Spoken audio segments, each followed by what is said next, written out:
Bien, comenzamos entonces. Arrancamos con unidad 1, que vendría a ser estructura atómica, los ejercicios modelo, ¿sí? El primero de los ejercicios, vamos a ver cómo puedo ir pasando esto, así. El primero de los ejercicios, ya que estamos, la guía del año pasado tenía un ejercicio original donde había que explicar un poco componente radial y en coordenadas polares de la función de onda radial. Ese ejercicio lo hemos eliminado porque la verdad que es muy teórico y nos interesa más hacer un poco de hincapié eh, sobre ejercicios que tengan aplicación sobre los conceptos teóricos, ¿sí? Así que ese ejercicio para la gente que tiene la guía del año pasado ya no lo vamos a ver. Arrancamos directamente con el ejercicio que sigue, que es discutir un poco el concepto de penetración y analizar la importancia que tiene en el entendimiento de las energías relativas para los electrones que se ubican en orbitales SPDF de un mismo número cuántico principal, ¿sí? Entonces, lo que quiero recalcar acá, vamos a cambiar un poquito el spotlight para que se vea mejor, es el concepto de penetración. Acá ustedes tienen una definición de penetración que cambia ligeramente con respecto al teórico, pero básicamente son dos definiciones que hablan un poco de lo mismo, ¿sí? Acá la definición que tenemos es que penetración hace referencia a la presencia de un electrón dentro de niveles de otros electrones, o la que ustedes tenían en el teórico es la capacidad que tiene un electrón para poder acercarse al núcleo, ¿sí? ¿A qué nos referimos con esto?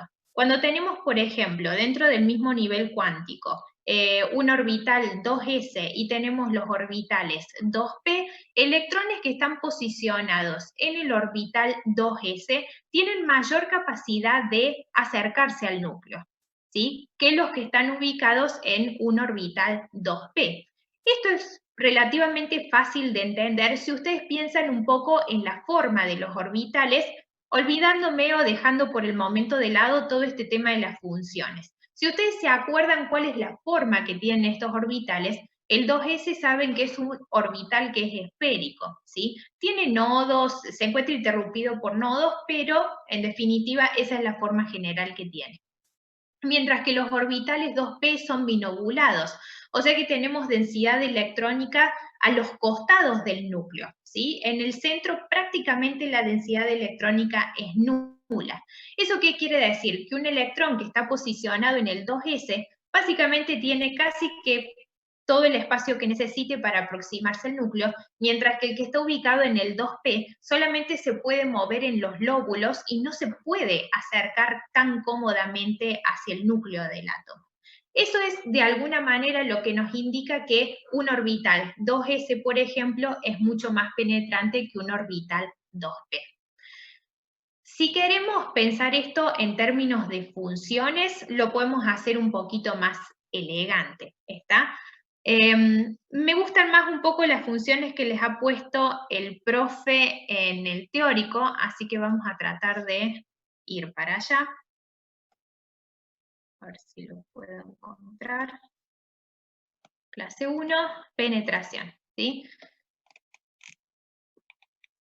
¿Por qué me gustan más estas funciones? Porque acá justamente podemos comparar varios orbitales diferentes, ¿sí? Entonces, ¿qué vemos acá? Acá vemos una gráfica de lo que sería la distribución radial en el orbital en función de la distancia hacia el núcleo. Entonces, miremos, por ejemplo, qué pasa si comparamos distintos números cuánticos principales. Si yo tengo un electrón posicionado en el orbital 1s, fíjense que la función tiene, en este caso, un máximo absoluto que es bastante próximo al núcleo. ¿Esto qué quiere decir? Que la probabilidad de encontrar a un electrón en este orbital cerca del núcleo es bastante elevada, ¿sí? ¿Cómo se traduce eso en términos de penetración? El orbital 1s es un orbital muy penetrante porque tenemos electrones que pueden acercarse fácilmente al núcleo. ¿Qué pasa cuando yo lo contrasto, por ejemplo, con el orbital 2s? Es cierto que el orbital 2s tiene un máximo relativo que está cerca del núcleo, pero fijémonos en el máximo absoluto. ¿sí? Que me indica la máxima probabilidad de encontrar al electrón. Para este orbital, los electrones en el 2s normalmente se encuentran a una distancia r, si quieren llamarla, ¿sí? 5 si vemos esta escala que está acá, normalmente están a esa distancia del núcleo, ¿sí? Y no se acercan muy seguido al núcleo. ¿Estamos? Entonces, si yo tengo un orbital, un electrón en el orbital 2s, va a pasar mucho más tiempo a una distancia r del núcleo que bien cerca del núcleo.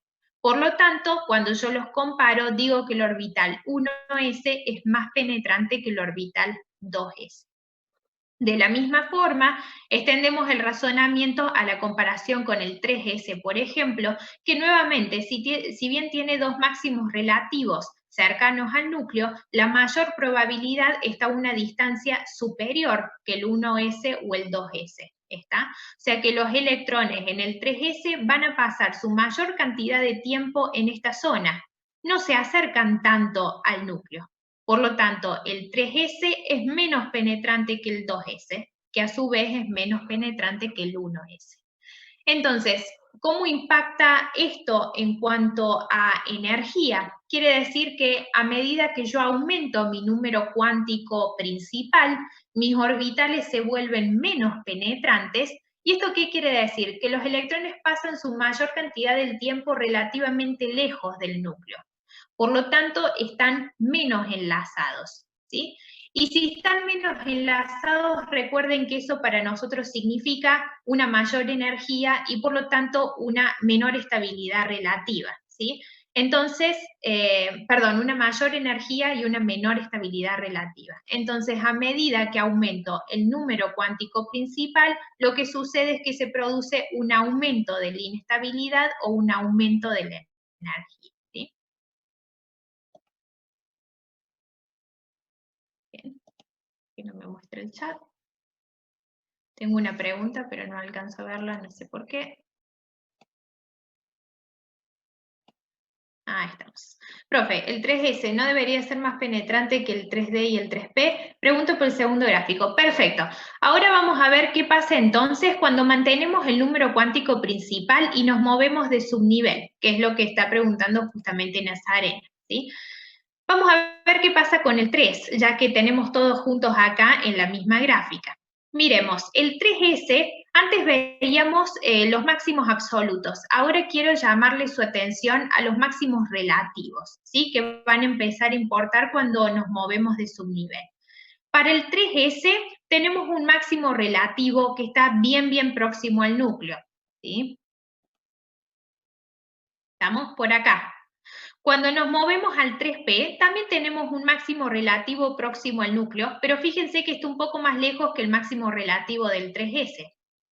Y el 3D ya directamente no tiene un máximo relativo cercano al núcleo. ¿Eso qué quiere decir? Que si bien las zonas de mayor probabilidad de encontrar al electrón, tanto en 3S como en 3P como en 3D, se encuentran lejos del núcleo, el orbital 3S tiene un máximo relativo cerca del núcleo. Eso quiere decir que en algún determinado momento el electrón perteneciente al 3S puede acercarse lo más que quiera hacia el núcleo. Algo similar pasa con el 3P. Un electrón posicionado el 3P en algún determinado momento puede acercarse un poquito más al núcleo, ¿sí? Por supuesto, no tanto como el electrón posicionado en el 3S. ¿Está? Y un electrón posicionado en el 3D puede acercarse como máximo al núcleo cuando se encuentre en esta zona, ya que acá no tenemos ningún máximo relativo. Por lo tanto, si yo miro los máximos relativos ahora, en función de eso yo puedo decir que el 3S resulta ser más penetrante que el 3P, que resulta ser más penetrante que el 3D. Entonces, la conclusión, analizando para un mismo número cuántico principal distintos subniveles, es exactamente la misma a la que habíamos llegado hace unos momentos. Cuando aumenta el número cuántico azimutal, que corresponde a los subniveles, los electrones se acercan menos al núcleo, por lo tanto se encuentran menos enlazados y tienen entonces mayor inestabilidad o mayor energía, como ustedes quieran verlo, ¿sí? Así, si nos vamos directamente a la pregunta del ejercicio, si aumenta dentro de un mismo número cuántico principal el número cuántico azimutal, ¿sí? Tenemos un aumento de la energía, que no vayan a confundir con lo que sucede con la carga nuclear efectiva, porque a medida que nos alejamos del núcleo, hay un aumento de energía que genera mayor estabilidad, pero en realidad el enlace con el núcleo es menor, o sea que la carga nuclear efectiva disminuye, ¿sí? Esto está escrito para un orbital más penetrante. Por lo tanto, a medida que nos alejamos del núcleo, que se hace menos penetrante el orbital, la energía crece, que es la conclusión que tenemos aquí abajo. A la inversa, que es como está escrito aquí en el recuadro, a medida que nos acercamos al núcleo, el enlace con el núcleo aumenta, o sea que aumenta la carga nuclear efectiva y por lo tanto disminuye la energía y disminuye la inestabilidad, o se hace más estable el electrón, como ustedes quieran verlo, ¿sí? A medida que se vuelve más penetrante el orbital. ¿Estamos? Más o menos con el concepto de penetración. Tardo un ratito en abrirme el chat. Ahí estamos. Bien, puede repetir lo último. La conclusión final, hacemos un cierre. Si nosotros estamos viendo mismo número cuántico principal y estamos analizando qué sucede con los subniveles, ¿qué es lo que va a pasar? S es más penetrante que P es más penetrante que D y D es más penetrante que F en general, ¿sí? ¿De dónde sacamos eso? Analizando un poco el tema de las distribuciones radiales en función de la distancia al núcleo, ¿sí? ¿Qué sucede cuando se vuelve más penetrante el orbital? Los electrones en ese orbital pueden acercarse más al núcleo, con lo cual el enlace con el núcleo se vuelve mayor, aumenta la carga nuclear efectiva, y entonces ese electrón se vuelve más estable. Eso quiere decir que su energía disminuye. ¿Está? Por lo tanto, cuando yo tengo SP de F, desde el F hacia el S, la energía disminuye. ¿Sí?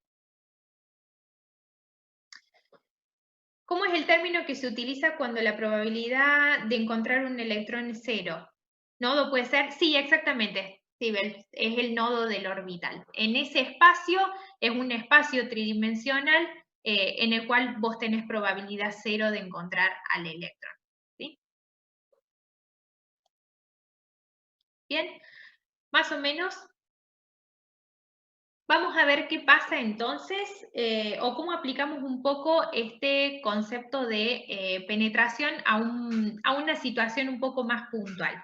El ejercicio que sigue es un ejercicio sobre números cuánticos, es bastante sencillo, apela a lo que ustedes saben de química general, o sea que lo vamos a pasar por alto. ¿Sí? Tienen un resumen, recuerden, de cuáles son los números cuánticos y qué significa cada uno en el teórico. ¿Está? Vamos directamente al ejercicio próximo, ¿sí? Configuraciones electrónicas. En este caso, vamos a abordar un poquito qué pasa con las configuraciones electrónicas en la serie de transición, ¿sí? Y nos preguntan qué pasa específicamente en el caso del cromo y del cobre, que en realidad las configuraciones electrónicas que nosotros observamos son estas, y no son las que nosotros hubiéramos esperado, que son estas que tenemos acá abajo, ¿sí? Acá hay un par de cositas a destacar, ¿sí? Esto es importante, que no es posible encontrar una regla, ¿sí?, que nos vaya a predecir exactamente todas las configuraciones electrónicas de la tabla periódica.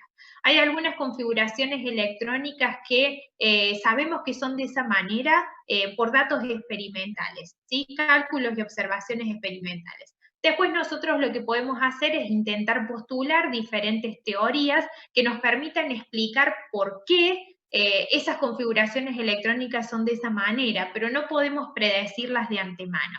Entonces, esto también es importante para que ustedes sepan por dónde viene la mano de los ejercicios. Nosotros no vamos a pedirles que se acuerden las configuraciones electrónicas de memoria. Eso es algo que nosotros podemos perfectamente darle una configuración electrónica como esta, o si han visto un poco las tablas de la guía, saben que las configuraciones electrónicas están en una de las primeras tablas. Lo que nos interesa no es que se las acuerden de memoria, sino que ustedes sean capaces de postular una explicación que sea coherente, como para decir por qué esto es de esta manera, ¿sí? Entonces, ¿qué es lo que vemos cuando comenzamos el cuarto periodo que es interesante para nosotros, ¿sí? Vemos que para potasio y calcio, los electrones extra que están ingresando entran a lo que sería el orbital 4s. ¿Por qué? Porque tanto para potasio como para calcio, el orbital 4s resulta de menor energía que los orbitales 3d. Y acá viene un poquito la aplicación del concepto de penetración que veíamos hace un rato, ¿sí? Si ustedes analizan un poco las funciones de distribución radial para el orbital 4s y el 3d, van a ver que el orbital 4s tiene un máximo relativo que está un poquito más cerca del núcleo que el 3d, con lo cual vemos que la penetración del orbital 4s hace que este orbital tenga menos energía tanto para potasio y para calcio, ¿sí? Por lo tanto, como tiene menos energía, los electrones que ingresan en el orbital 4s son más estables y tiene entonces sentido que los electrones decidan ingresar al 4s y no al 3d. Ahora, ¿qué pasa desde el escandio en adelante? ¿Sí? Ustedes vieron en el teórico una gráfica que es esta. Aquí la tenemos un poquito más grande. En esta gráfica lo que podemos ver es que cuando comenzamos a ingresar en el periodo de transición o en la serie de transición, los orbitales 3d repentinamente caen por debajo de los orbitales 4s en energía. ¿Por qué esto resulta de esta manera? Los orbitales 4s y los 3d en la zona de calcio, potasio, escandio son muy cercanos en energía, ¿sí? Entonces, apenas las repulsiones electrónicas incluso pueden hacer que un electrón decida ubicarse en uno o en el otro. Esto es el resultado de cálculos cuánticos, ¿sí? Que no lo vamos a ver en esta situación. Pero bueno, a medida que avanzamos desde el escandio, los cálculos cuánticos nos dicen que los orbitales 3d caen por debajo en energía de los S, y a medida que seguimos avanzando en el periodo número 4 hacia la derecha, esos 3d caen cada vez más por debajo de los 4S, ¿sí? Entonces, en la serie de transición, de repente, desde el escandio en adelante, cuando nosotros tenemos que decidir dónde va a ingresar ese nuevo electrón, va a ingresar en el orbital 3d primero y luego se van a comenzar a llenar los 4s. ¿Por qué? Porque como los 3d son de menos energía, el electrón está más estable, está más cómodo, ubicado en un orbital 3d. ¿Sí? Bien. Veamos qué pasa entonces en detalle con las configuraciones electrónicas. Miremos el escandio. El escandio tenemos kernel de argón 3d1, 4s2, ¿sí? En este caso, ustedes me van a decir, pero profe, acaba de decir que se llenan primero los 3D. Y es correcto, se llenan primero los 3D. En este caso, la configuración resultante puede aparentar que se llenan primero los 4S, pero esa no es la situación que se da. En realidad, el electrón nuevo entra en el orbital 3D, pero como la diferencia energética entre 3D y 4S es tan pequeña, la repulsión que tenemos en el orbital 3D hace que el electrón salte al orbital 4S. ¿Sí? Y la configuración resultante que tenemos es esta que observamos acá. ¿Sí? Recuerden que el orbital 4s es un orbital que tiene mayor tamaño porque estamos hablando de un nivel energético superior, por lo tanto la repulsión se siente menos en el 4s que en el 3d. ¿Sí? Con talio, el otro electrón ingresa en el 3D, para vanadio ingresa en el 3D porque ya el 4s está lleno, o sea que ¿sí? No me quedó otra opción, los electrones ingresan acá porque son los orbitales de menor energía y directamente ahí se quedan. ¿Sí? Después tenemos cromo, que de repente, en lugar de tener 2 en el 4s, tenemos 1 y tenemos 5 ubicados en el 3D. ¿sí? ¿Qué es lo que pasa acá? Tanto para cromo como para cobre, que pasa una situación parecida, fíjense que manganeso, hierro, cobalto y níquel tienen todos los 4s2 llenos y los 3d semillenos, y de repente cobre tiene los 3d llenos y el 4s semilleno, y terminamos en zinc, que tiene todo completamente ocupado, ¿sí? Para cromo y cobre, definitivamente hay una estabilidad extra en este tipo de configuraciones electrónicas que hacen que estos elementos decidan mantener esta configuración frente a la que nosotros hubiéramos esperado en el caso de cromo, por ejemplo, 3D4, 4S2, ¿sí? Hay algunas bibliografías que intentan explicar esto diciendo que hay una cierta estabilidad extra relacionada a un orbital 3D semilleno o a un orbital 3D completamente lleno. En el caso del cromo, eso podríamos llegar a pensarlo porque en el 3D semilleno todos los electrones están con espines paralelos, no hay ninguno que esté apareado, entonces tengo menos repulsión en el sistema y eso hace que mi sistema sea más estable. Pero, por ejemplo, para el cobre esa explicación ya no funciona. Entonces, la realidad de la situación es que estas son las configuraciones que nosotros observamos experimentalmente. Sabemos que los sistemas las asumen porque son las configuraciones de mayor estabilidad, pero no vamos a intentar brindar una explicación mucho más allá de eso, ¿sí? Recuerden lo que decíamos en un principio, de que esto no lo podemos predecir, sino que es lo que observamos experimentalmente e intentamos brindar una explicación sobre eso, ¿sí? ¿Cuál es en realidad la finalidad de este ejercicio más allá de lo que sucede con las configuraciones electrónicas? Fíjense lo que le hemos puesto recuadrado acá en importante. Que ustedes comprendan el concepto de penetración de orbitales y que tengan muy, pero muy en claro que desde el escandio en adelante los orbitales que primero se llenan son los 3D, más allá de que por la configuración electrónica tal vez no lo parezca, pero eso es de esa manera. El 3D se llena primero. ¿Por qué? Porque tiene menos energía, mayor estabilidad, ¿sí? ¿Eso qué implica? Que cuando nosotros tenemos que formar un ion de un átomo que pertenece a la primera serie de transición, para formar el ion, el catión, yo voy a retirar los electrones, primero que nada, del orbital de mayor energía, que siempre es el 4s, ¿sí? Nunca voy a retirar electrones primero del 3D. Y eso es lo que les tiene que quedar bien en claro, y es un error que lamentablemente vemos cometer mucho, sobre todo cuando trabajamos con cationes de primera serie de transición en la parte de complejometría, ¿sí? Entonces, esta es la idea más importante que tiene que quedarles a ustedes a partir de este ejercicio, ¿sí? Y que por supuesto el sistema siempre va a intentar tener la mayor estabilidad posible y que energéticamente se va a acomodar de la forma que pueda, siempre y cuando consiga la mayor estabilidad posible, ¿sí? Bien, ¿alguna duda hasta acá? ¿Más o menos vamos? Bien, seguimos entonces. Muy bien.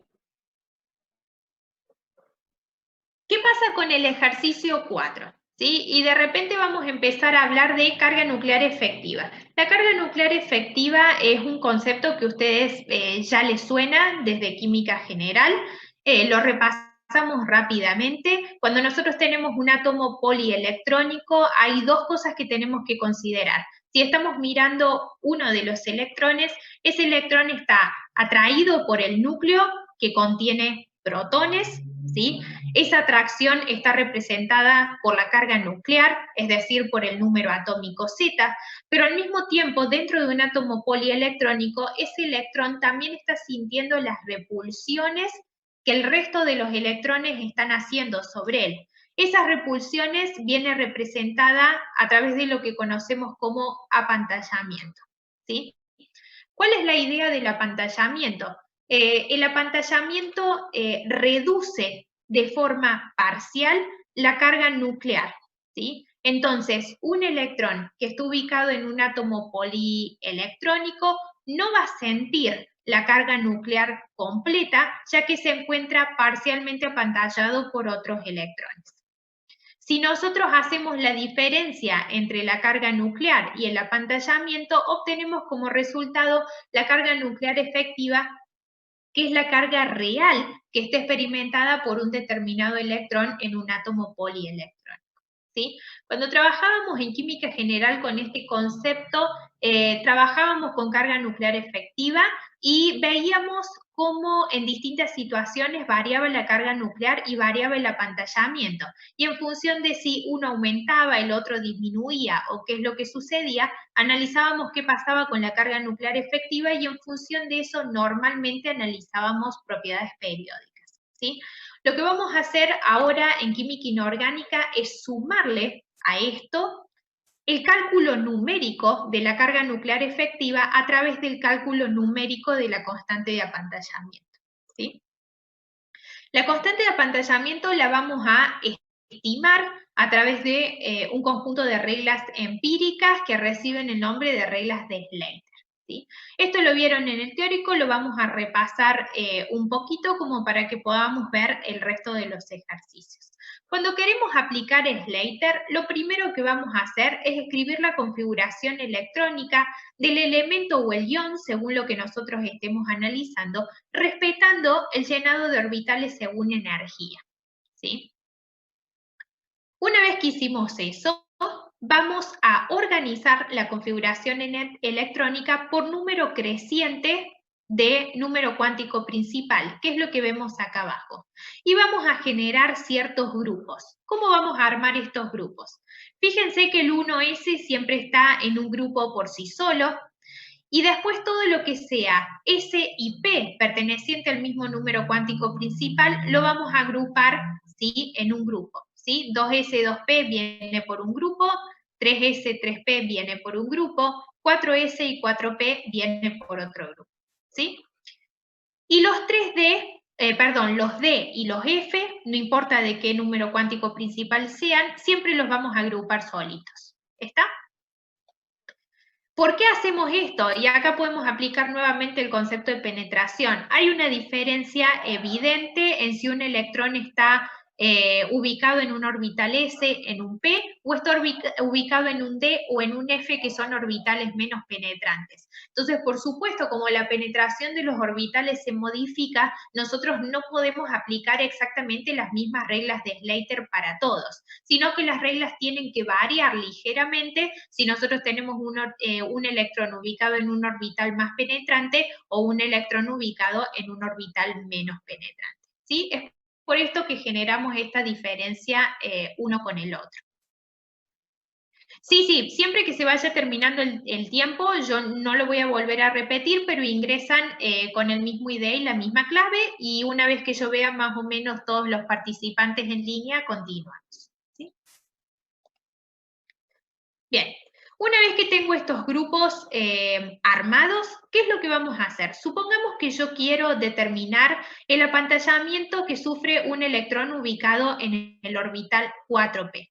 Esto es muy importante. Todo electrón que se ubique a la derecha del electrón que yo estoy considerando, es decir, todo electrón que sea más externo que el electrón que yo estoy considerando, no me aporta absolutamente nada al apantallamiento. ¿Por qué? Porque simplemente esos electrones más externos no se ubican o no se interponen entre el electrón que yo considero y el núcleo, que realmente es un electrón que genera apantallamiento. Entonces, como estos están más afuera que el electrón que yo considero, simplemente no los tomo.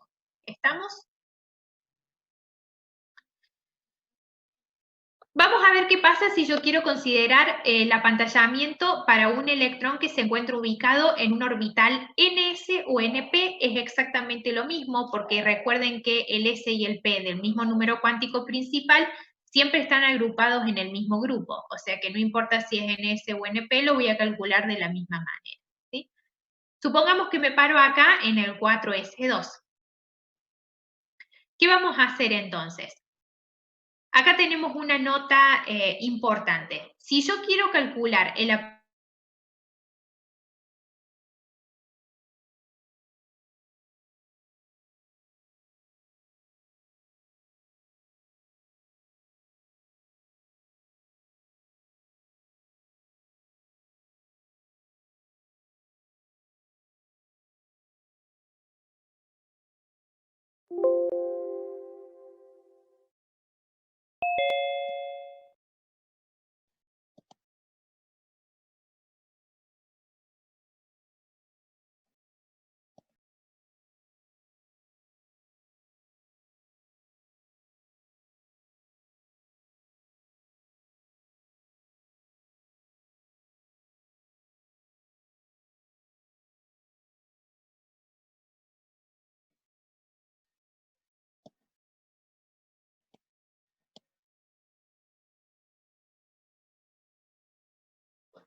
Aguardamos unos segunditos que se sumen algunos participantes más y continuamos.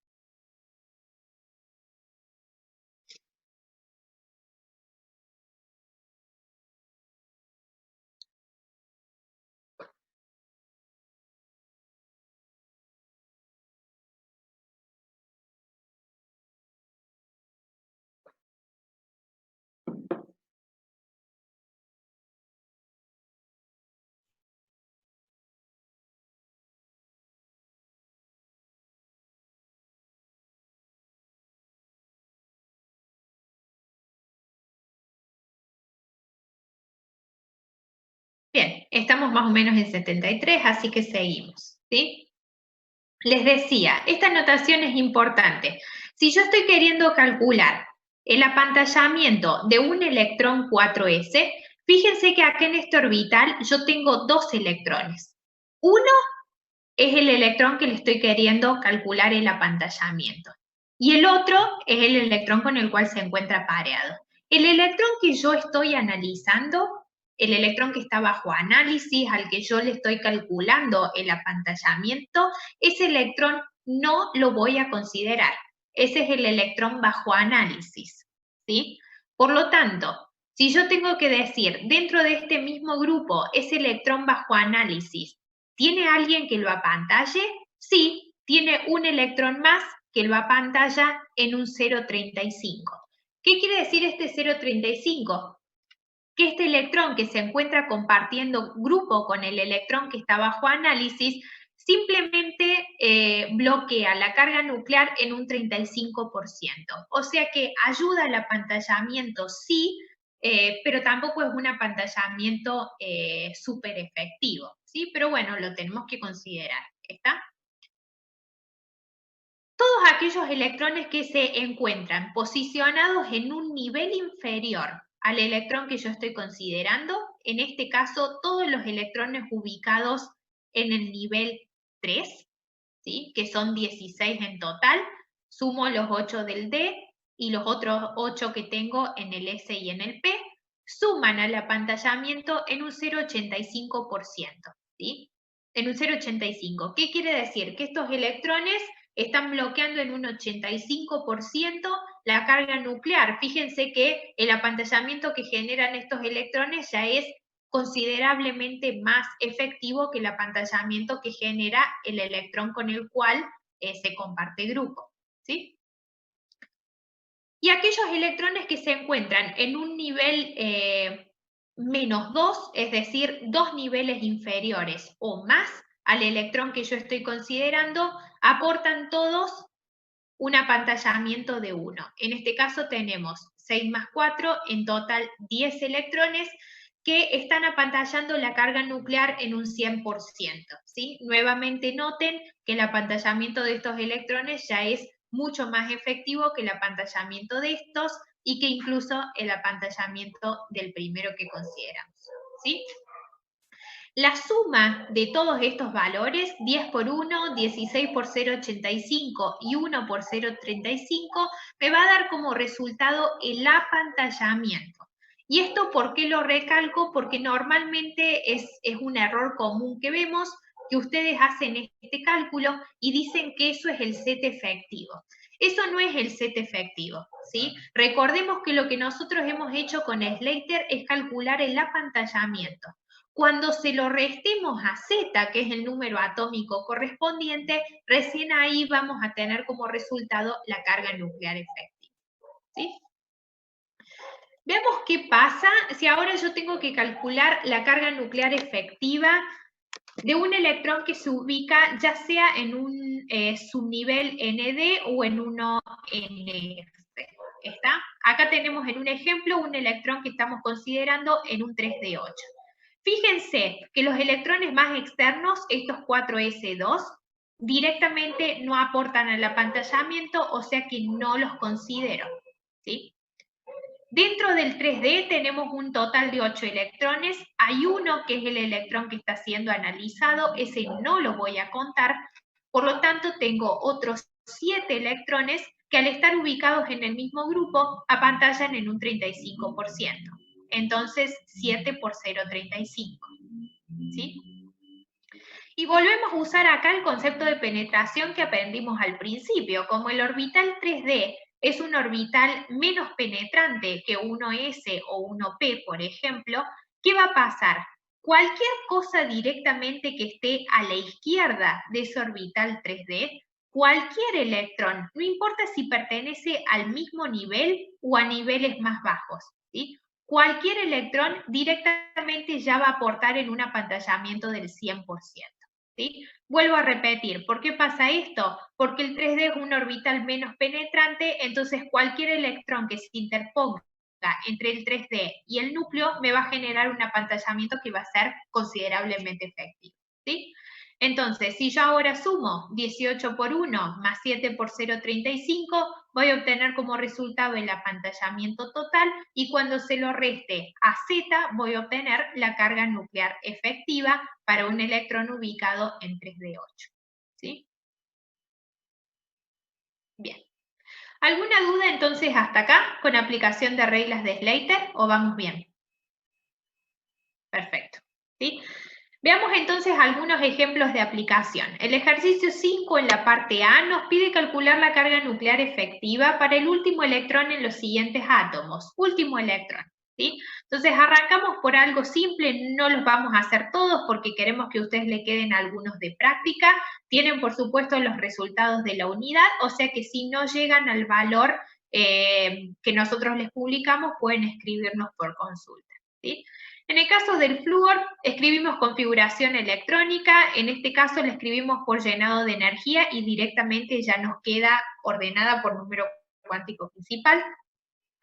Vamos a poner el 1s agrupado por sí solito y luego tenemos 2s y 2p que van a entrar en un mismo grupo. ¿Sí? La carga nuclear efectiva va a ser el Z del flúor, que es igual a 9, menos el apantallamiento que va a ser estimado por reglas de Slater. Si nosotros queremos calcular el apantallamiento del último de los electrones, entonces me voy a parar en un electrón que está en este grupo, ¿sí?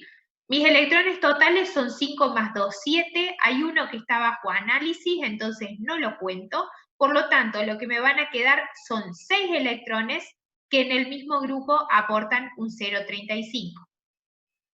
Más, y como este es un electrón ubicado en un S o P, entonces los electrones que están un nivel más abajo, que en este caso son 2, van a aportar 0,85.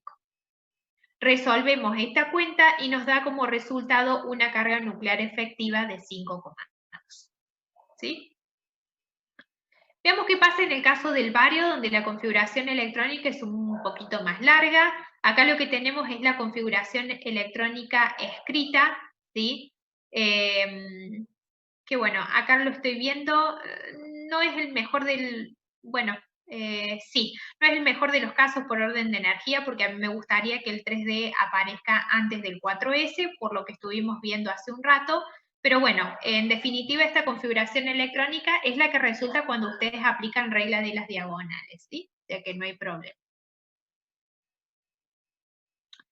Ese ejercicio, ¿dónde lo encuentro?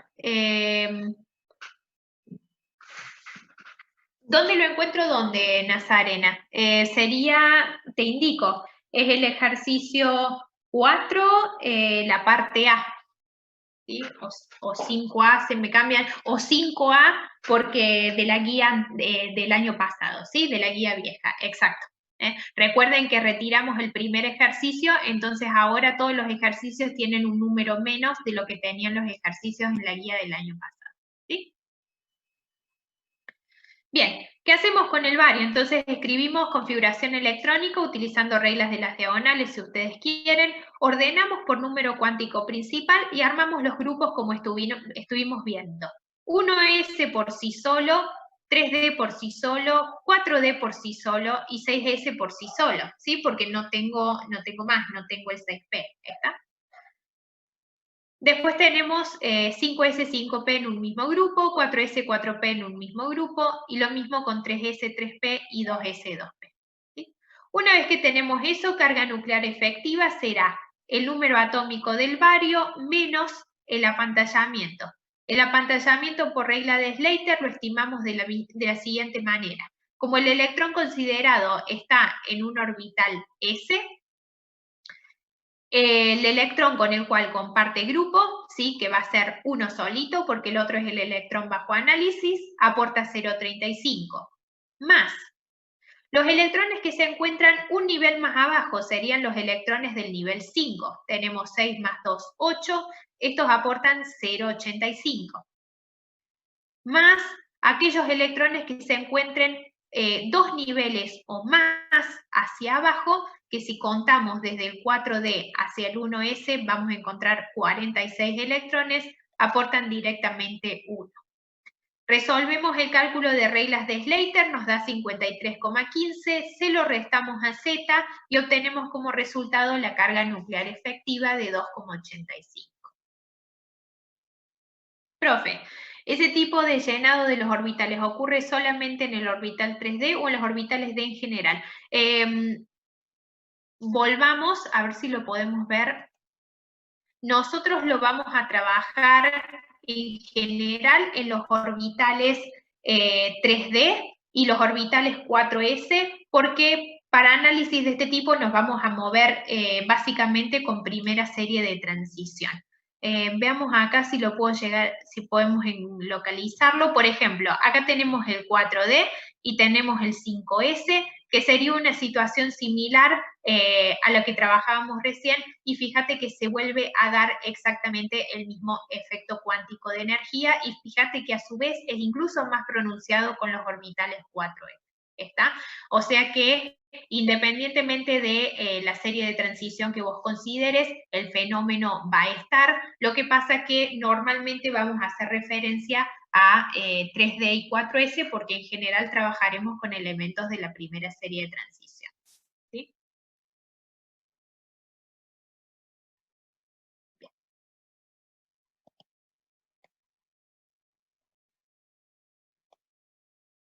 Veamos ahora cómo, además de calcular carga nuclear efectiva, podemos utilizarlo para poder explicar alguna variación periódica, hacer una comparación, por ejemplo, de radio o de energía de ionización o de afinidad electrónica, ¿sí? Que va a ser bastante similar a lo que trabajábamos en química general, nada más que ahora teniendo números, por ahí tal vez lo ven un poquito mejor, ¿sí?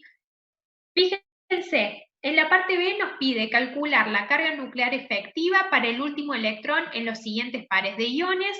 Tenemos 3 pares de iones para trabajar, solamente nosotros vamos a hacer ahora en el ejemplo sodio y fluoruro y catión ferroso y catión férrico. Y nos pide explicar con los resultados obtenidos la variación en los radios iónicos en cada caso. Para ejercicios que nosotros veamos tipo parcial o tipo examen final, siempre que les pidamos algún cálculo va a ir acompañado de algún razonamiento teórico. Nunca el ejercicio va a ser solamente calcule esto. Siempre la idea va a ser que ustedes puedan hacer alguna deducción o armar alguna explicación a partir de esos resultados numéricos, ¿sí? Entonces, acá tenemos, por ejemplo, el sodio. Fíjense lo que hemos hecho.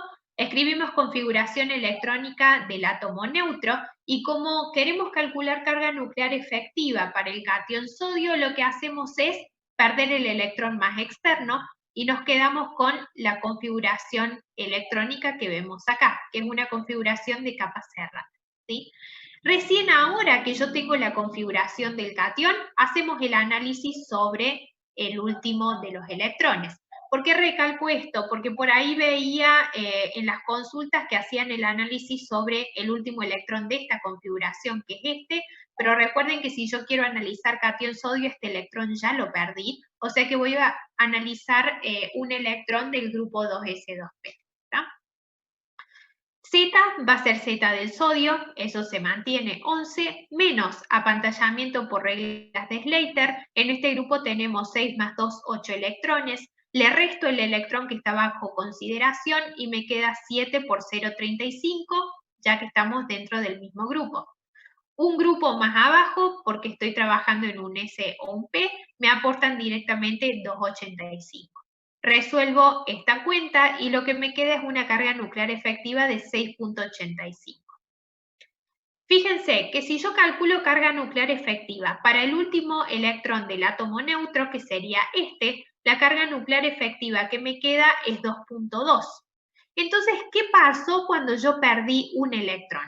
Cuando perdí un electrón, hubo una disminución en el apantallamiento y por lo tanto un aumento en la carga nuclear efectiva. ¿Sí? Fíjense que pasamos de 2,2 a 6,85.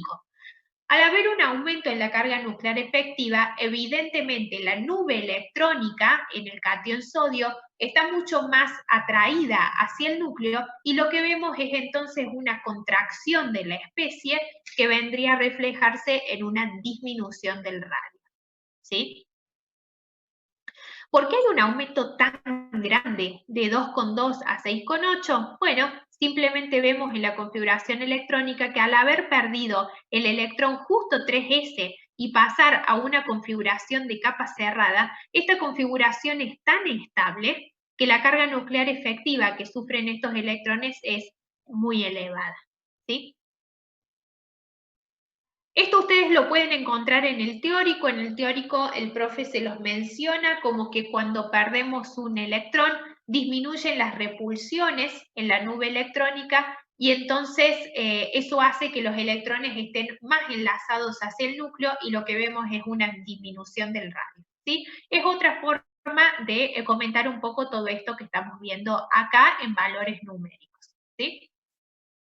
¿Qué pasa con el flúor? Nuevamente tenemos configuración electrónica del átomo neutro. Acá cuidado, queremos armar anión fluoruro, por lo tanto lo que va a pasar es que vamos a ganar un electrón. Entonces sumamos un electrón acá y la configuración resultante es 1s2, 2s2, 2p6, que es configuración de capa cerrada. ¿Sí? Analizamos carga nuclear efectiva del último de los electrones, va a ser Z del flúor, que es 9, menos apantallamiento aproximado por Slater. Acá tenemos 6 más 2, 8, resto el electrón bajo análisis y me queda 7 por 0,35 en el mismo grupo. Como estoy analizando un electrón en un grupo SP, un nivel más abajo van a aportar 0,85. Resuelvo el cálculo matemático y me queda una carga nuclear efectiva de 4,85. Si yo lo comparo con la carga nuclear efectiva del átomo neutro, que es 5,2, vemos qué sucedió. Cuando ganamos un electrón, ¿sí? Hubo un aumento del apantallamiento y eso se refleja en una disminución de la carga nuclear efectiva. ¿Sí? ¿Por qué? Porque el Z se mantiene constante porque siempre estamos hablando del mismo elemento, ¿sí? A pesar de que sea el neutro o un ion derivado de ese elemento, el Z no se modifica, ¿sí? Entonces, como hubo una disminución en el Z efectivo, la nube electrónica está menos enlazada al núcleo, entonces está más difusa, por así decirlo, y lo que tenemos es un radio mayor para la especie, ¿sí? Para la especie aniónica. Nuevamente, esto lo pueden volver a encontrar en el teórico como que cuando se suma un electrón, aumentan las repulsiones, se hace más difusa la nube electrónica y por lo tanto lo que tenemos es un aumento en el radio. ¿Sí? Podemos hacer una comparación extra en este ejercicio y podemos, ¿por qué no?, comparar qué pasa entre el anión fluoruro y el catión sodio. ¿Por qué los podemos comparar? Es relativamente sencillo porque si ustedes se fijan, ambos terminan exactamente con la misma configuración electrónica de capa cerrada, ¿sí? La cual va a corresponder al neón. ¿Estamos? ¿Qué quiere decir? Que anión fluoruro y catión sodio son isoelectrónicos. ¿Estamos? Tienen la misma cantidad de electrones. Con la misma cantidad de electrones, ¿qué va a pasar? Voy a tener exactamente el mismo apantallamiento, ¿sí? Entonces, la carga nuclear efectiva, al tener el mismo apantallamiento, va a depender exclusivamente del valor de Z. Si Z es más grande, Z efectiva será más grande, y si Z es más chico, Z efectivo será más chico. Por lo tanto, si yo comparo Z del flúor, que es 9, con el Z del sodio, que es 11, como el sodio tiene un mayor Z e igual apantallamiento, tendrá por lo tanto un mayor Z efectivo. Al tener un mayor Z efectivo, tendrá entonces un menor radio de lo que tiene el anión fluoruro. O sea que podemos incluso hacer una comparación cruzada si quisiéramos, ¿sí? No solamente comparar con la especie neutra. Veamos qué pasa en el segundo de los casos, ferroso con férrico. Este es un ejemplo de comparación clásico, lo hemos trabajado en química general. ¿Qué tenemos acá? Ya no les presento el cálculo por Slater, me parece que está bastante bien explicado. Acá en los ejercicios modelo es una cuestión ahora de que ustedes tienen que realizar ejercicios como para poder practicarlos, ¿sí? Pero no salimos de esto. Así que les presentamos directamente los resultados. La carga nuclear efectiva para catión ferroso es 6.25 y para férrico es 6.6. Entonces, si nosotros vamos a comparar, ¿qué pasa en este caso? Catión ferroso tiene una carga nuclear efectiva que es inferior. ¿Qué quiere decir? Que la nube se encuentra menos atraída hacia el núcleo o está más difusa, como ustedes quieran mencionarlo. Por lo tanto, el radio para la especie ferroso es mayor que el radio para el catión férrico. ¿Sí? Pueden hacer acá una comparación entre el anión oxígeno 2- y el anión sulfuro. ¿Estamos? Esta comparación acá, cuando ustedes hagan la carga nuclear efectiva y quieran compararlo no con el neutro, sino que quieran compararlo entre ellos, se van a encontrar con algo que es interesante. Se lo voy a dejar a ustedes para que lo vean, a ver si pueden formular una explicación, que practiquen eso, y si se complica demasiado, nos consultan. ¿Sí? Bien. Acá el punto C de este ejercicio lo hemos salteado porque es más de lo mismo. Le pide calcular carga nuclear efectiva, un electrón 3p del aluminio y del cloro, y después les pide hacer una comparación en términos de energía de ionización y de radio. Radio lo hemos trabajado bastante, energía de ionización es muy similar. Recuerden que el proceso de energía de ionización implica retirar un electrón de un átomo neutro en estado gaseoso o de una especie en estado gaseosa para formar la especie catiónica en estado gaseoso. Si nosotros tenemos una carga nuclear efectiva que es mayor, evidentemente los electrones están más enlazados hacia el núcleo, entonces el proceso de ionización me va a costar mayor energía, ¿sí? Y eso es lo que ustedes deberían más o menos ver. ¿Qué pasa en la parte D? En la parte D vamos a ver un poco el análisis, nuevamente los valores ya no vamos a ver cómo se calculan. Cuidado con estos donde practican el 3D. Recuerden que para el 3D tenemos 0,35 para los que pertenecen al mismo grupo y cualquier cosa por debajo directamente aporta 1. ¿Sí? Cuando calculamos Z efectivo para un electrón en un 3D, ya el 0,85 directamente desaparece del cálculo. ¿Sí? Tengan eso en cuenta. ¿Qué pasa? Para calcio y para potasio, acá no está la tablita completa, me voy a ir directamente a los resultados como para que podamos analizarlo acá. Esto es lo que ustedes tienen subido a autogestión. Veamos que para potasio y para calcio obviamente no hay un cálculo en un electrón 3D porque no hay electrones en ese orbital, mientras que para escandio en adelante vamos a hacer un cálculo tanto para el electrón 4s como para un electrón 3D. ¿Qué es lo interesante que podemos ver acá? Fíjense, podemos hablar de por qué los electrones se ubican en los en los orbitales 3D antes que en los orbitales 4s, que es lo que veíamos hace un rato en el ejercicio 3, ¿sí? Fíjense, para escandio, Z efectivo en un electrón en un orbital 4s es el mismo que para un electrón en un orbital 3D. ¿Esto qué quiere decir? Que al electrón del escandio, ¿sí? Medio que le da lo mismo, entrar en el 4s o en el 3D, ¿está? Termina entrando en el 3D por una cuestión de efectos cuánticos, pero a su vez eventualmente termina siendo promovido por repulsiones electrónicas al 4s, que es lo que veíamos hace unos momentos, ¿sí? Pero fíjense, esto recalca la idea de que 4s y 3D para la serie de transición están tan próximos en energía que algo muy, pero muy chiquito como un fenómeno de repulsión electrónica puede hacer que un electrón prefiera entrar en uno o en el otro, ¿sí? A medida que avanzamos en la serie de transición, hablábamos hace un rato que los 3D caen más por debajo en energía de los 4S, ¿sí? Veamos qué pasa con la carga nuclear efectiva. Fíjense, para un electrón que entre en un 3D, la carga nuclear efectiva empieza a ser consistentemente superior a la carga nuclear efectiva en el 4S. ¿Eso qué quiere decir? Que un electrón ubicado en el 3D está más enlazado al núcleo, está más estable y por lo tanto prefiere ingresar en un orbital 3D de menor energía antes que en un orbital 4S. ¿Sí? O sea que acá los cálculos de carga nuclear efectiva un poco reflejan esto que estábamos hablando de que los cálculos cuánticos nos arrojan que los orbitales 3D caen por debajo en energía de los 4S. ¿Sí?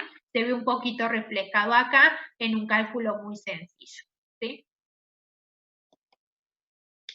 Y esa es un poco la explicación de resumen que tienen aquí abajo. ¿Está? Y era la idea del ejercicio explicar el llenado de los orbitales utilizando este concepto. ¿Está? El punto que sigue, que es el E, nuevamente más de lo mismo, por lo tanto no lo vamos a ver en detalle. Nos pide calcular carga nuclear efectiva de un electrón 3D del cobre y un electrón 3D del zinc. Ahí practican un poquito más cálculo de carga nuclear efectiva para un electrón en un D. Y analizar los resultados obtenidos. ¿A qué se refiere con analizar los resultados obtenidos? Sobre todo en función de una cuestión de radio. No sé si ustedes se acuerdan que en el teórico el profe les mencionó que los radios disminuyen, ¿sí?, de izquierda a derecha en la tabla periódica porque hay un aumento en el periodo de carga nuclear efectiva. Pero ¿qué pasa en la zona de transición? El radio, si bien disminuye, no lo hace considerablemente, ¿sí? Y esto tiene que ver con que las cargas efectivas que ustedes, nucleares efectivas que ustedes calculen, les van a dar más o menos parecidas. Entonces, ¿qué está pasando en este caso? De izquierda a derecha hay un aumento del Z, o sea que aumenta la cantidad de protones en el núcleo, pero al mismo tiempo los electrones que nosotros estamos analizando están en el 4S y están bastante bien apantallados por los electrones más internos, ¿sí?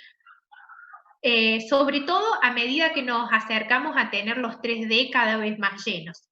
¿Está? Entonces, si bien Z aumenta, el apantallamiento aumenta también, y entonces eso hace que el radio permanezca prácticamente constante porque se está compensando el apantallamiento con el aumento de protones en el núcleo. ¿Sí? Entonces, a eso se refiere un poquito con el análisis de los resultados en función de Z efectivo. ¿Sí? Bien, ¿cómo vamos hasta ahora? ¿Vamos bien? Bien. Seguimos entonces. Muy bien. Si hay algo que no está quedando claro, me escriben por el chat y yo enseguida paro, porque notarán, hay gente que ya me conoce y se ha acostumbrado un poco a la forma de dar clase, pero soy de mucho hablar, de unir un concepto con el otro. Me gusta que ustedes relacionen, porque eso es lo que les pedimos en los exámenes. Pero bueno, cuando la situación es cara a cara, yo normalmente me doy cuenta si ustedes están muy perdidos, entonces paro y vuelvo, pero acá como estoy enfrentando la computadora no puedo darme cuenta, así que avísenme ustedes, ¿sí? El ejercicio número 5. Muy bien. El ejercicio número 5 les pide analizar en forma comparativa primeros potenciales de ionización. Este ejercicio no lo vamos a hacer porque, de nuevo, apunta a que ustedes calculen cargas nucleares efectivas y puedan, en función de esos valores, explicar qué es lo que pasa con las energías de ionización. Hay acá dos pares que son interesantes, que es berilio y boro, y oxígeno y nitrógeno. que bueno, van a ver que pertenecen al mismo periodo, pero no siguen la tendencia que uno esperaría, que es que la carga nuclear efectiva aumente hacia la derecha y por lo tanto aumente también la energía de ionización, sino que vamos a ver que oxígeno tiene una baja y boro también tiene una baja en la energía de ionización. Me gustaría que ustedes busquen un poco los valores, lo miren, noten que los valores de energía de ionización en Electron Volt lo tienen en las tablas al final de la guía, así que los pueden sacar de ahí, no hace falta que los busquen en internet, ¿sí? Y me gustaría que intenten proponer una explicación de por qué están viendo esa excepción en la tendencia que uno esperaría, ¿sí? Otra vez, piénsenlo, si se genera mucho problema, pueden consultar, ¿sí? El resto de los pares, oxígeno-neón y helio-litio, siguen la tendencia que uno estaría esperando. ¿Está? Hay que hacerlo con valores de set efectivo o con los valores suficientes. Melissa, a mí me parece que estaría interesante como que para que practiquen el cálculo de set efectivo y que puedan hacer una buena relación, que busquen los valores de energía de ionización y que además calculen el set efectivo del último electrón y que en función de eso miren bien qué es lo que está pasando. Y te digo por qué. Porque en el caso del par berilio-boro, por ejemplo, vos vas a ver que hay un descenso en la energía de ionización. Boro tiene una energía de ionización que es más baja que berilio. Y uno incorrectamente podría decir, en función de la configuración electrónica, que esto tiene que ver con que el electrón ese extra del boro está posicionado en, veamos, ¿qué tenemos? Boro y berilio. Ingresa en el orbital 2p, que en realidad tiene que ver con algo de eso. Lo que pasa es que no quiero que vos digas que ese electrón, al estar en un orbital 2p, tiene una menor carga nuclear efectiva. Porque cuando la calcules vas a ver que en realidad ese electrón tiene una carga efectiva mayor que la del berilio. Entonces la explicación tuya tiene que ser aparte de eso. ¿Sí? Entonces me parece que es interesante que calculen los datos de set efectivo como para tener en cuenta ese tipo de situaciones y no caer solamente en que la set efectiva explica todo, sino que a veces hay que complementarlo con alguna otra explicación, ¿sí? Como en este caso. ¿No? Bien, seguimos entonces al ejercicio que sigue, que es el último que vamos a ver de carga nuclear efectiva. El ejercicio 6, que es el que tenemos en la pantalla, nos pide explicar por qué la segunda energía de ionización del magnesio es mayor que la primera, pero no tan grande como la segunda de ionización del sodio. Nuevamente es un ejercicio que es bastante común, ya lo hemos analizado previamente, pero ahora vamos a sumar valores de carga nuclear efectiva, ¿sí? ¿Qué tenemos? Para el sodio tenemos en este caso el átomo neutro, ¿sí? Con su configuración electrónica, que es kernel de neón, 3s1. Voy a avisar por las dudas, Dana, que tenés la cámara abierta por si no te has dado cuenta. Bien. Kernel de neón 3s1, ¿sí? Y tenemos los dos valores de energía de ionización, que nuevamente repito que lo pueden buscar en las tablas de atrás de la guía, ¿sí? En Electron Volt. Y para magnesio tenemos configuración kernel de neón 3s2 y los dos valores de energía de ionización. Tanto para sodio como para magnesio, vemos que la energía de ionización 2 es superior a la energía de ionización 1. Eso va a ser siempre de esta manera para cualquier elemento de la tabla periódica. ¿Por qué? Porque cuando retiramos un electrón, vemos una disminución en el apantallamiento y un aumento en la carga nuclear efectiva, ¿sí? O lo podemos ver también, como está puesto en el teórico, que al retirar un electrón, disminuye las repulsiones en la nube electrónica, eso hace que la nube electrónica se contraiga, que esté más enlazada hacia el núcleo y por lo tanto, evidentemente, nos va a costar más energía realizar un segundo proceso de ionización que un primero, ¿sí? Por ejemplo, acá tenemos set efectiva del magnesio, 2,85 para el último electrón, mientras que si calculamos set efectiva para el catión magnesio más, ya pasemos un Z efectiva de 3.2. ¿Sí? ¿Qué pasa ahora con la segunda energía de ionización? Si comparamos sodio con magnesio, fíjense que la del sodio es considerablemente más elevada. Y eso tiene que ver con el resultado de la configuración electrónica cuando nosotros hemos retirado el primer electrón.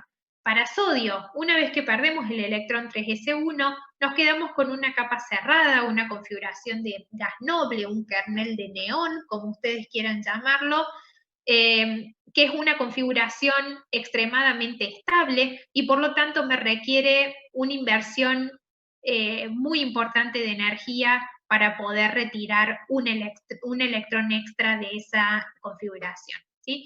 Distinto es lo que le pasa al magnesio, que una vez que nosotros perdimos un electrón, nos quedamos con una configuración de kernel de neón 3s1, o sea que todavía nos queda un electrón que nosotros podemos relativamente cómodo retirar. ¿Sí? Por lo tanto, vemos un aumento de I1 a I2, pero no tan marcado como el aumento que vemos en el sodio. Por supuesto, un salto energético importante lo vamos a ver si calculáramos, por ejemplo, una I3 del magnesio, que yo creo que ustedes en la tablita lo tienen, como para que lo puedan ver si quieren. Recién en esa I3, nosotros vamos a estar queriendo sacar un electrón de la capa cerrada y vamos a ver que realmente nos demanda mucha energía. ¿Sí? Acá lo que tenemos es un cálculo, por ejemplo, de la carga nuclear efectiva para el sodio más, y fíjense el valor que tiene 6.85 contra el primer valor del sodio que lo hemos calculado previamente, me parece que daba 2,2, ¿sí? Para el sodio neutro. Entonces, cuando nosotros contrastamos, es obvio que haya un aumento de energía grande para el proceso de ionización. ¿Sí? Bien. Nos quedan unos minutitos, vamos a ver cuánto avanzamos con este ejercicio. En realidad, salteamos un ejercicio ahora que es simplemente teórico. Les pido a ustedes que recuerden un poco cuál es el concepto de afinidad electrónica. Que si quieren, acá yo lo puse, o sea que podemos repasarlo un poco en estos minutitos que nos quedan y después directamente vemos el ejercicio. Recuerden que afinidad electrónica está relacionada con la pérdida de un electrón por parte de un átomo gaseoso, perdón, la ganancia de un electrón por parte de un átomo gaseoso, para darme como resultado el anión correspondiente en estado gas también. ¿Sí? Hay una energía que está asociada con este proceso. ¿Sí? Esta energía nosotros la podemos evaluar si queremos en función del cambio entálpico que está asociado con el proceso. ¿Sí?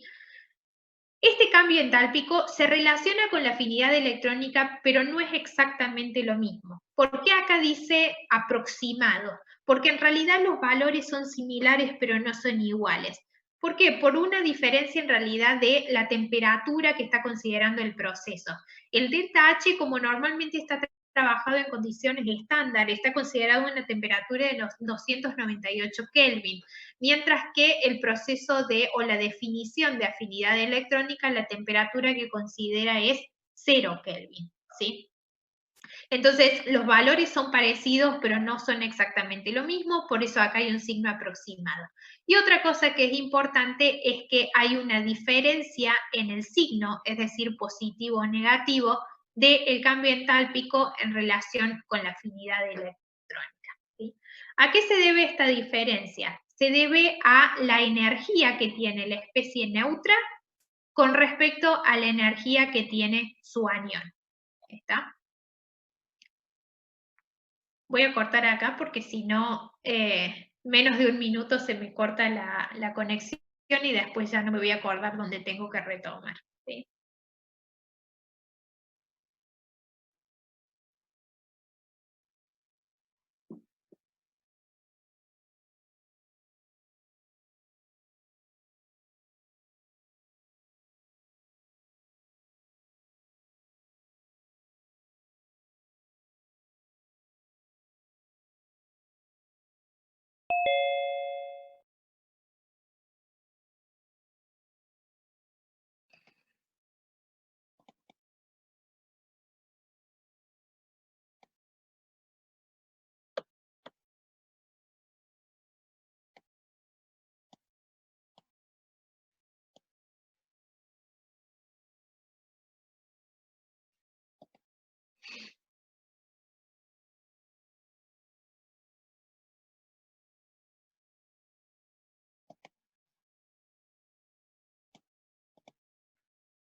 Profe, ¿hasta dónde vemos hoy? La idea es que tenemos hasta las 9:30, así que vamos a terminar esta unidad. Si quieren, hacemos en realidad capaz que nos convenga esperar hasta el próximo corte. Vamos a avanzar hasta el próximo corte con la unidad número 2. Y si quieren, ahí cuando viene el próximo corte podemos tomarnos unos 10 o 15 minutitos de descanso y ahí retomamos. Tendríamos que terminar con los primeros ejercicios de la unidad 2, que vendría a ser las consideraciones energéticas, o sea, Born-Haber y Borlandé, ¿sí? Hasta ahí vamos a llegar, la parte estructural no la vamos a ver porque nos queda directamente para la clase que viene. ¿Puedes repetir lo de los signos? Sí, Florencia, ahí retomamos, ¿está? Bien, ya somos varios participantes, entonces directamente retomábamos en lo que estaba diciendo. Además de que hay una pequeña diferencia numéricamente entre delta H y afinidad electrónica, también hay una diferencia con respecto a los signos, ¿sí? ¿Y esto de dónde viene? Tiene que ver con la energía de la especie neutra en comparación con la energía de la especie aniónica.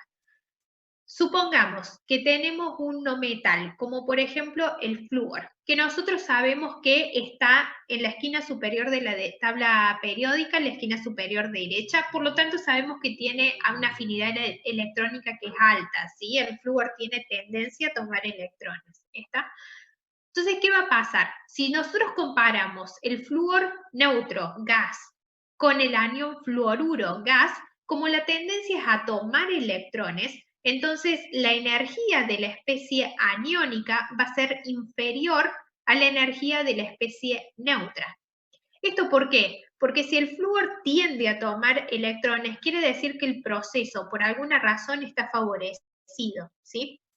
Y la única forma de que el proceso de tomar ese electrón esté favorecido es que nosotros formemos una especie que es más estable. Entonces, si la especie aniónica es más estable que la neutra, entonces la energía de la especie aniónica tiene que ser inferior a la de la especie neutra. Recuerden nuevamente que más estabilidad es menor energía para nosotros, ¿sí?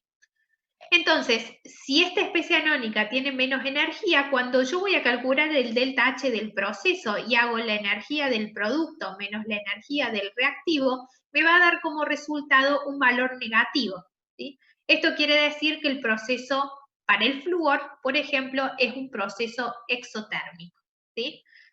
Ahora, cuando vamos a escribir la afinidad electrónica del flúor, no la vamos a escribir negativa, sino que vamos a cambiar el signo y la afinidad electrónica se va a escribir positiva, ¿sí? A través de esa convención, nosotros indicamos que justamente el flúor, teniendo una afinidad electrónica positiva, lo que tiene es una tendencia a tomar electrones. Pero entálpicamente el proceso es negativo, es decir, que es exotérmico. ¿Sí? ¿Se entiende? Bien. Entonces, acá hemos recordado un poco lo que sería la definición de afinidad electrónica, que es lo que les pide el ejercicio 7. Vamos a una aplicación que es la del ejercicio 8. El ejercicio 8 les dice que sabiendo que la afinidad electrónica del oxígeno gas es 141 kJ por mol, el delta y el delta H para el proceso de oxígeno gas más 2 electrones que da oxígeno 2 menos es 603 kJ por mol, nos pide calcular el valor de afinidad electrónica para la especie oxígeno menos. Cuidado con los datos en este ejercicio. ¿Y por qué? Porque el primer dato, me voy a buscar el puntero, el primero de los datos, que es el 141 kJ por mol, ¿sí? Está dado en términos de afinidad electrónica, pero el segundo dato de 603 está dado en términos de delta H.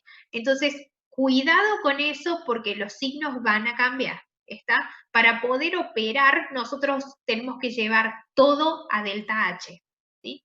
Entonces, ¿qué pasa? Vamos a hacer una aplicación de ley de Hess.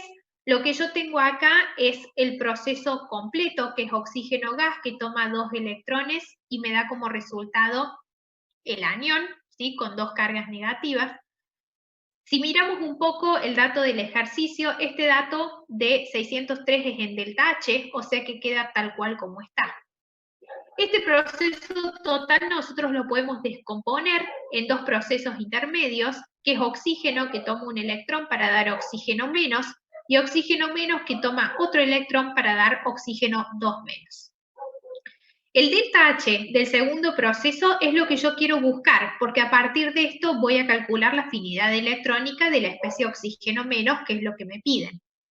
Mientras que para el primer proceso lo que yo tengo como dato es afinidad electrónica del oxígeno. Como necesito operar con delta H, voy a tener que cambiarle el signo. ¿Sí? Recordemos que afinidad electrónica y delta H poseen signos opuestos. Es por eso que acá el 141 pasa a ser de repente negativo. ¿Sí? Una vez que tengo esto, aplicamos ley de Hess, o sea que el delta H del proceso total es delta H1 más delta H2. Despejamos delta H2 y sustituimos con los signos correspondientes. Cuidado con esto, ¿no? Tenemos el signo del despeje, tenemos el signo del delta H, menos por menos se hace más, y nos queda como resultado este valor. Ahora, este valor es delta H para el proceso oxígeno menos más un electrón que da oxígeno 2 menos. Como me piden afinidad electrónica, necesito volver a cambiarle el signo. ¿Sí? Y esto es lo que vemos acá. Si queremos hacer una comparación con un valor experimental, tenemos que es bastante parecido.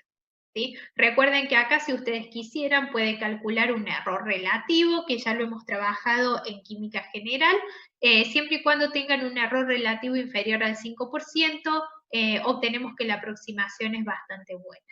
¿Sí?